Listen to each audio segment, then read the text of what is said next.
Hi, my name is Jeff Jeffers.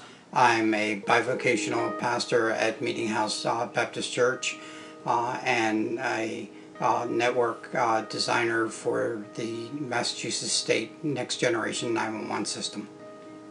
My life started off when I was 18 months old.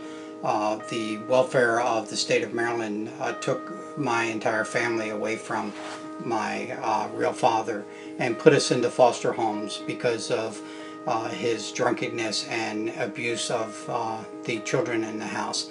And from that point on, we bounced around from foster home to reform school because the state of Maryland would not let us stay and get acquainted with any one family longer than 3 months.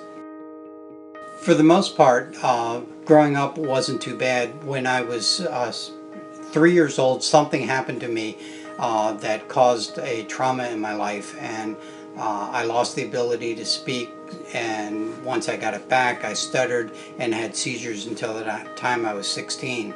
So they kept on transferring me from one place to another.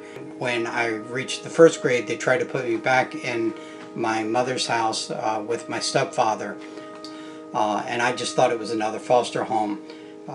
While I was at school one day, my stepfather packed up the house and moved everybody except for me. So when I got off the bus, I found that there was no one home.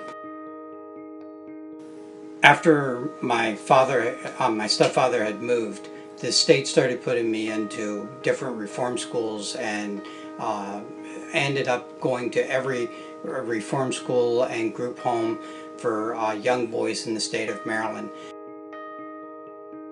During those times, they taught me a lot of things. I learned how to drive a stick shift and steal a truck. I learned how to pick locks, which came in handy later on in my church work.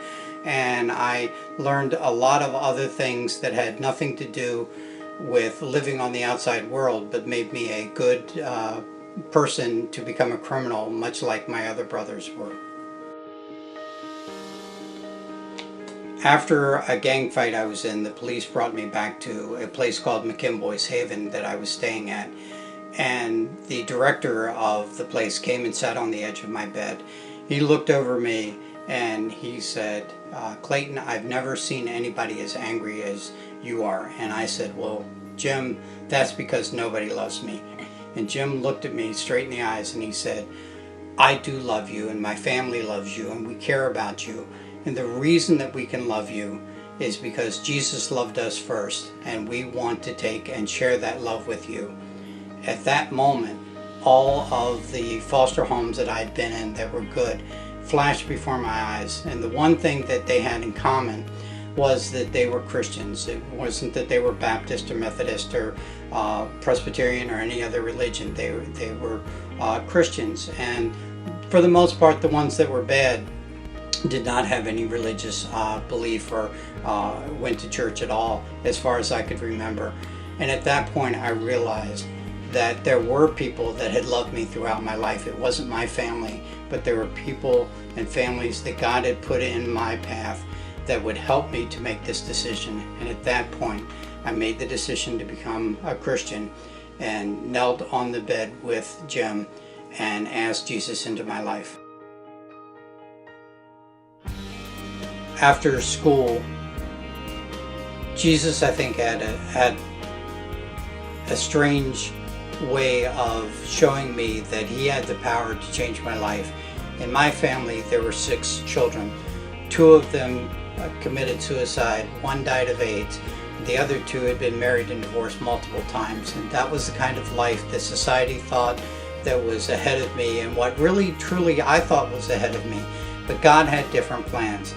He saw Laura and I through moves, working in different churches, helping to do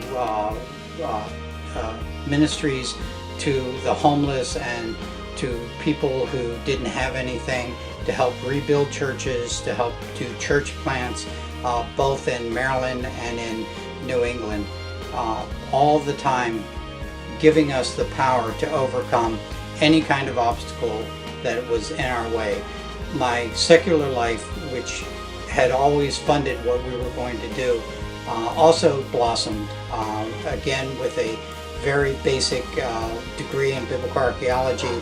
I was able to take and work at a newspaper, win several national awards, and worked from being a copy boy all the way up to a production manager and learned corporate management skills. I moved over to computers, which the newspaper had just started, and was able to become one of the top level programmers in Digital Equipment Corporation.